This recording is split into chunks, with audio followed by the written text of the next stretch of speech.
Potato, do you have any questions for me by chance? Due to technical issues, we couldn't hear Potato, but the question was from Jane, and it was, what's your opinion on Wicca?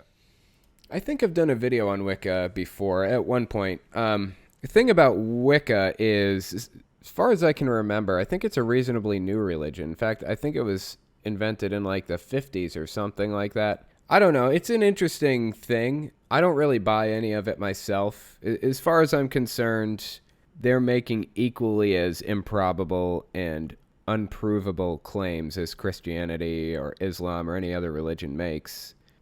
It's generally a lot more laid back, though, so that's a point in its favor. I just don't buy any claims that don't really come with evidence, and some things you just kind of have to take on faith. So, and I think that's one of the things. But anyway, yeah, check the video out I did on it. It's been a really long time, though. Do you have another one? From TJ Merlot. Have you run into any other Jehovah's Witnesses since your disfellowshipping? And if so, how did you handle it? Yeah, I do run into Jehovah's Witnesses from time to time.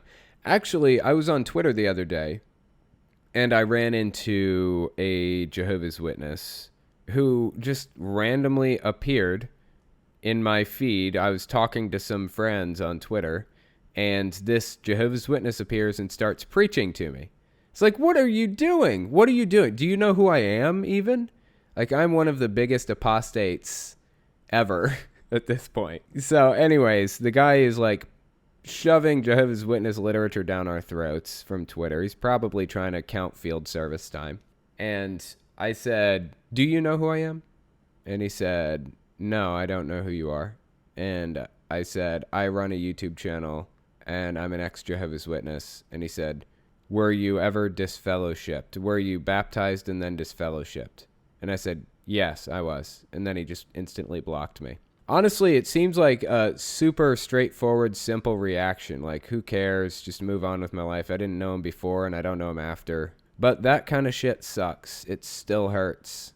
It still hurts to know that there's somebody out there that, like, actually wants me dead. And when I was dealing with all this LGBT stuff, like all of this hate being flung at them, that's one of the ways in which I tried to empathize, because I'm not part of the GRSM community. I'm not gay or any of that. So empathizing with that type of situation is difficult if you haven't experienced it. So the way I came about it was just remembering how I'm treated by a subset of society.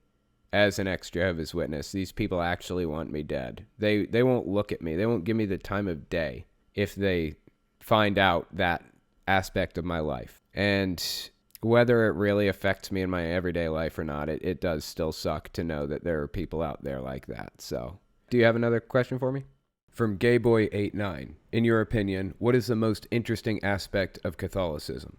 I've heard a lot of people say that Catholics are basically a successful cult. Like, a lot of the time when you hear cult, you think really small group of extremist people who have really extreme views and practices and things like that. But Catholicism is, by definition, I'm sorry, I'm going to piss some people off right now. I haven't said this on my main channel. I did address Catholicism a long time ago, but I took the video down because I wanted to rethink my position on it, and I've rethought it. Catholicism is a cult. And I say that because with a cult, you have a hierarchy that enforces a system of rewards and punishments to modify people's behavior. That's what it is. There are three parts to that: behavior modification, a hierarchy, and a system of rewards and punishments. And they put on this mask. So I'm sure everybody here has seen a Mormon who is just a little bit too smiley. Just like perma-smile slapped on their face, just constantly happy, right? Same with Jehovah's Witnesses. You'll find some of them who are just permanently happy. Like, their eyes are glassy. That is the cult personality that you're staring into. Their authentic self does not exist anymore.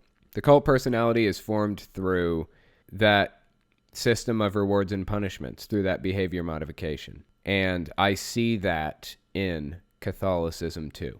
It's a really big organization, lots and lots of money, lots and lots of members, but they modify people's personalities and replace them with the ones that are most beneficial to the cult.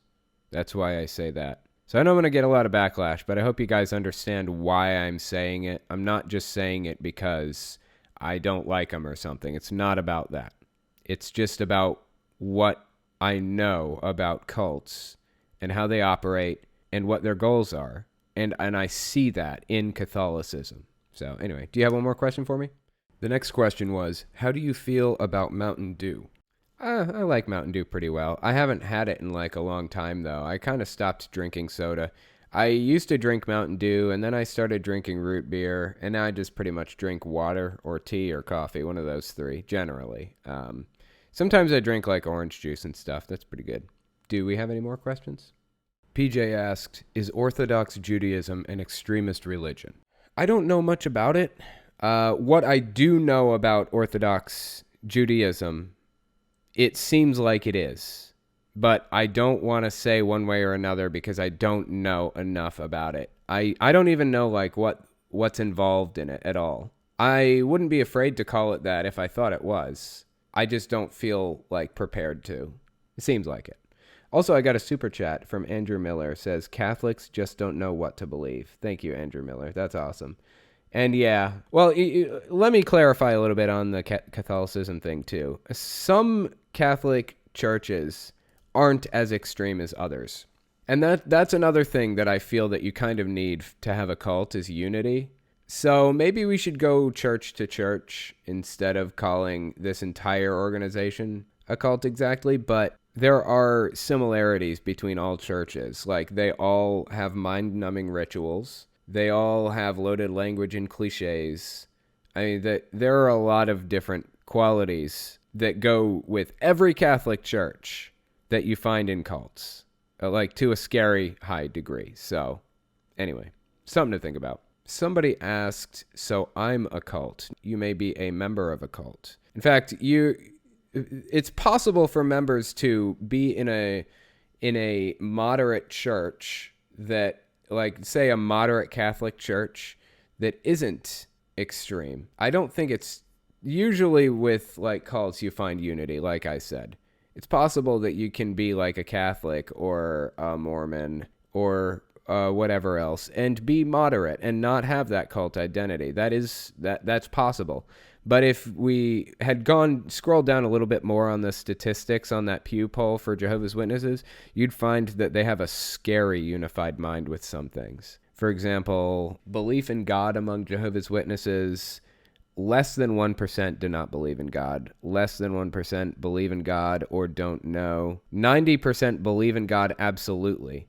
And 8% believe in God and are fairly certain. And it's the same with importance of religion in one's life. 90%, it's extremely important. 8%, somewhat important. The other 2% is split between not too important, not at all important, so on and so forth. So anyways, they are very much of one mind in cults, generally. So if you find a group that deviates from that a little bit, then maybe that one branch off isn't 100% a cult. But a lot of the time, that's what you'll find. Anyway,